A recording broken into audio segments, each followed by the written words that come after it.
My name's CJ, a student here at UNH, and today we're going to be talking about civil engineering and subdisciplines within civil engineering, such as structural, transportational, environmental, and water resources. Without boring you guys too much, let's jump right into the video.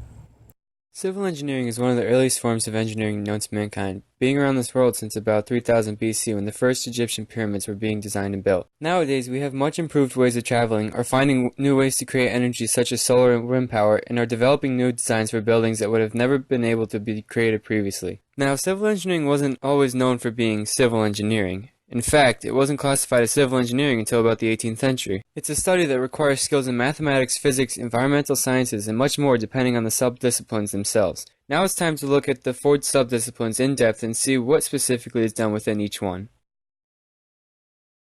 Hi, my name is Ermi, student here at UNH. In this next portion of the video, we're going to be talking about all the aspects of structural engineering, such as what goes into this building right here. So let's begin.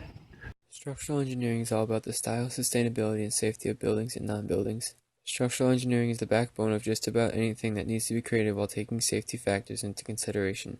Such examples of products these engineers design are libraries, homes, firehouses, and even sports complexes. Structural engineering involves a lot of physics. For example, they need to know the tension and compression forces in bridges, compression forces acting on each floor in a building as they add up on the lowest floor to the ground, and much, much more.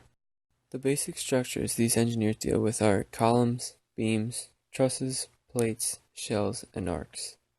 As a structural engineer, salaries range from $61,000 to $122,000 and averaging at $86,000, making it the highest paid out of the 4 subdisciplines discussed in this video. There are plenty of opportunities for finding a job when it comes to structural engineering due to the fact that there are houses, buildings, sports. One example of a job opportunity looking for structural engineering is in Brookfield, Connecticut, where the Structural Consulting Services is looking for an engineer with some background experience. Structural engineers need to be had all over the world in order to design newer, safer buildings, homes, bridges, and much more. The main organization for structural engineers is the National Council of Structural Engineers Association.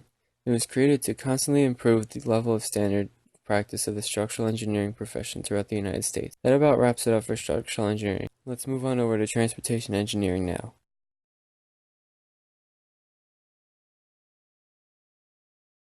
Hi, I'm Nick Murray, and I'm going to be introducing us into the world of transportation engineering.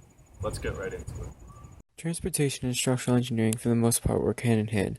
Transportation engineering relies on structural engineering in order to design the layouts for products such as roads, parking lots, bridges, walkways, and so on.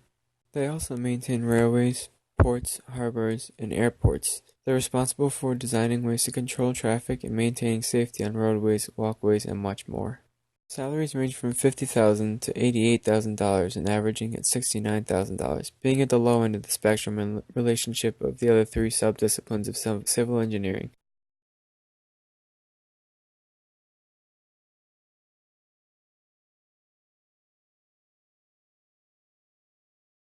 Wraps it up for transportation engineering. Let's head over to CJ with environmental engineering.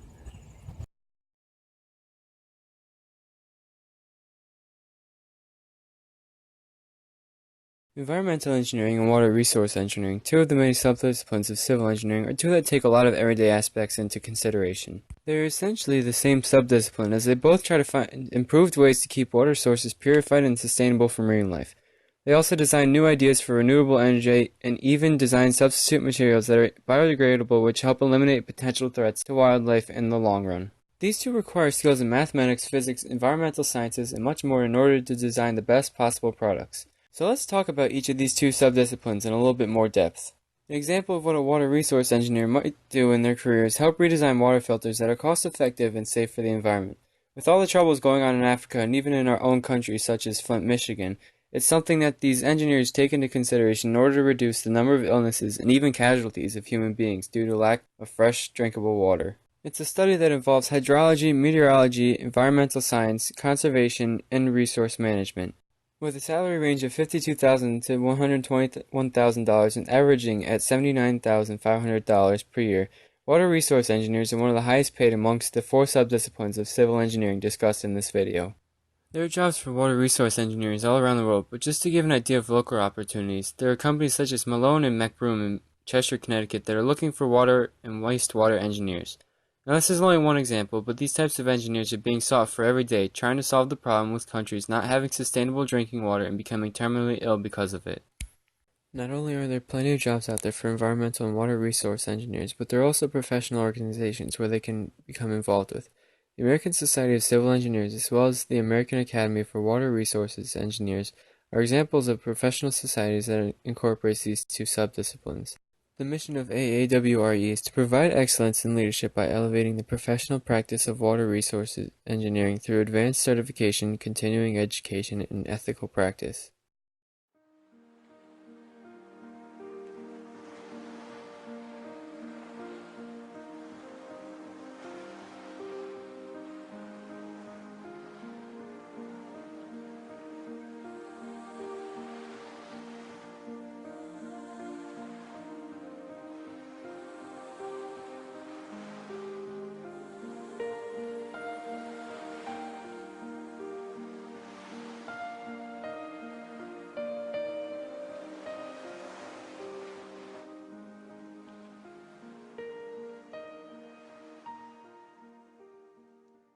As you can see, there's a lot of work that is put into the career of civil engineering. Just discussing these four subdisciplines is only a fraction of what civil engineering can really be broken down into, and there's a lot more that could be had about civil engineering as a whole.